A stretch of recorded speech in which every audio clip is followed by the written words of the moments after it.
Hi folks, Dr. K here from Science Untangled with today's topic on certainty in science. What does certainty mean in science and how is it used? Now, to start with, certainty just in general life tends to mean something that you know for sure, but that can be a belief or an opinion as much as any particular fact. Certainty in science has a much more specific definition because it is seen as a way to state in numbers how well you can measure something. And that is shown in two ways. It is shown in the number of significant figures and in the uncertainty, the variability in the final figure in that overall value you're looking at. Okay. So if we look at significant figures, then I throw the term out, but what does it mean? A figure is considered significant if it is one of the following four. So if it's a non-zero number, like just the numbers 1 through 9, then it's considered significant. If it's a zero in between non-zeros, like the 0 in 101, it is significant. If it's a measured zero at the end, and I'm showing that with the period here, which is something I picked up while I was studying in the US, it is considered a significant figure. Alternatively, if you write this as the scientific notation, okay, I do need to do that right, of course, 1.1 times 10 to the second, then this would actually have to have that extra zero in there. So you end up not with that, but you end up with that. Okay, so in scientific notation, if there's a zero here, which would show up there, then that's considered significant. Okay, even though there's a difference without the dot. If you just have 110 without the period there, zero is not considered significant. I'll get back to that. And finally, of course, a zero after a decimal point is always considered significant. Okay? Well, okay, so that's significant, but does the rest then mean nothing? Well, no, it's ever so slightly different than that. Okay? Before I go on, if you appreciate what I'm doing here, please like and subscribe and leave a comment so I can keep the channel going.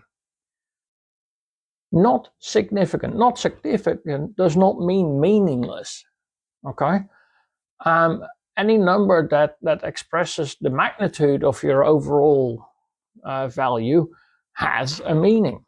So a zero at the start, like these two, even though they are not significant, they're needed.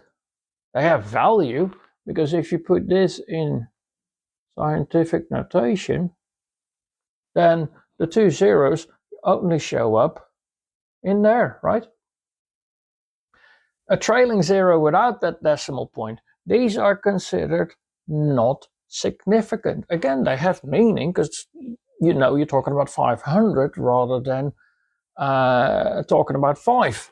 And again, if you put it in scientific notation, you end up with this in this case. If those two zeros had been significant, then it should be written like that.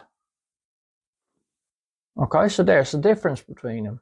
And that's what I've already been doing. Convert to scientific notation and then compare. It gives you a better idea of what's going on. Okay, so the number of significant figures is one way to show the importance of numbers, right? To show certainty of numbers.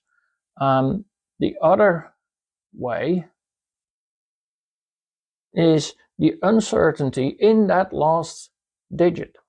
Okay, so first off, if we look at the certainty of the numbers, 1 decimeter cubed it seems a lot less certain than 1,000 centimeters cubed with that decimal point there. 1 decimeter versus 100.5 millimeters, similar issues, of course. Yeah, so these seem more certain based on the number of significant figures. In addition to that, we have the uncertainty in that last digit. Whenever you do a measurement, if you repeat the measurement, there's always going to be a slight difference in how it turns out. And that normally is in that last digit. And that's considered the uncertainty.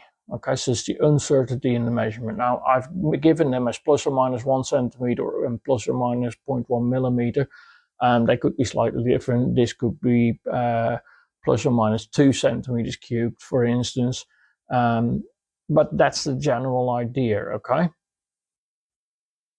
And then finally, when you do calculations with these, the uncertainty and the number of significant figures of your answer has to match up with what you started off with. So the number of significant figures can never be more than the one that you started off with the least number of significant figures, okay? And for uncertainties, for those uncertainties in those final digits, there are specific rules on how to process those through a calculation. And I'm not going to go into that just yet here, okay?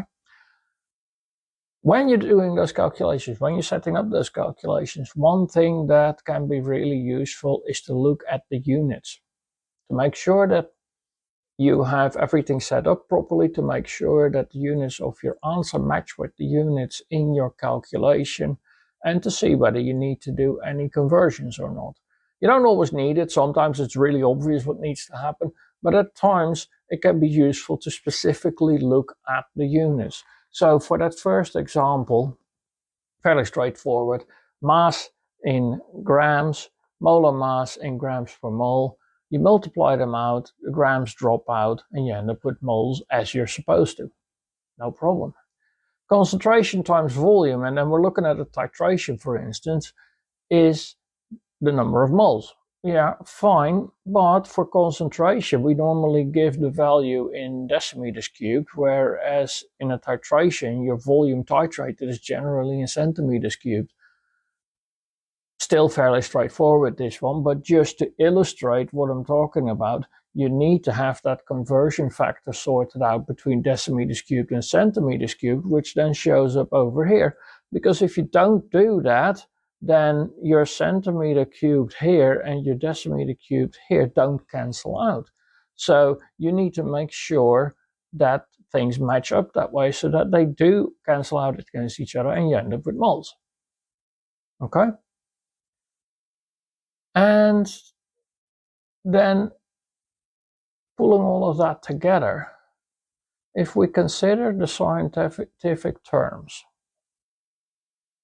how would you best define uncertainty? What do you think is the best terminology? And why do you think so? That's it for today. Like and subscribe. Leave me a comment about that final question, and see you next time. Thank you.